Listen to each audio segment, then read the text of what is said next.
32ನೇ ಅಧ್ಯಾಯ 27ನೇ ವಚನ. ಈಗೋ ನಾನು ಯೆಹೋವನು, ನರ ಪ್ರಾಣಿಗಳಿಗೆ ದೇವರು, ನನಗೆ ಅಸಾಧ್ಯವಾದದ್ದು ಉಂಟೋ? ಸಾಗರಮ್ಮ, ನಾನು ಯೆಹೋವನು, ನಾನು ದೇವರಾಗಿದ್ದೇನೆ. ದೇವ್ರ ಮಾತುಗಳು ಎಷ್ಟು ಸ್ಪಷ್ಟವಾಗಿರ್ತಾವೋ, ದೇವರು ಎಷ್ಟು ಕಾನ್ಫಿಡೆಂಟ್ಲಿ ಮಾತಾಡ್ತಾನೋ ಇಲ್ಲಿ ನಾವು ಅರ್ಥ ಮಾಡ್ಕೋಬಹುದು.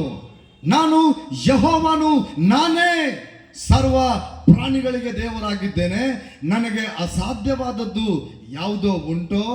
ದೇವರಿಗೆ ಅಸಾಧ್ಯವಾಗಿದ್ದು ಯಾವುದು ಬಿ ಇಲ್ಲ. ದೇವರಿಗೆ ಈ ಕೆಲಸ ಆಗಲ್ಲ ಅಂತೇಳಿ ದೇವ್ರು ಯಾಕೆ ಬಿ ಹೇಳಲ್ಲ. ದೇವ್ರು ಯಾಕೆ ಬಿ ಈ ಕೆಲಸ ನನಗಾಗಲ್ದು, ಇದು ಕೆಲಸ ನನ್ನ ಹತ್ರ ತಗೊಂಡ್ ಬರ್ಬೇಡ, ಈ ಕೆಲಸ ನನ್ನ ಮೇಲೆ ತಗೊಂಡ್ ಬರ್ಬೇಡ, ನೀ ಸುನಿತವಾಗಿರುವಂತ ಕೆಲಸ ತಗೊಂಡ್ ಬಾ, ಈಸಿ ವೇದಾಗ ಏನ್ ಮಾಡ್ಬೇಕು ಹೇಳು, ಮಾಡ್ತೀಯಮ್ಮಲ್ಲು. ಅಸಾಧ್ಯವಾದಗಳನ್ನು ಸುಸಾಧ್ಯ ಮಾಡ ಶಕ್ತಿಯಾಗಿರುವಂತ ಕರ್ತನು ನಮ್ಮ ದೇವರಾಗಿದ್ದಾನೆ.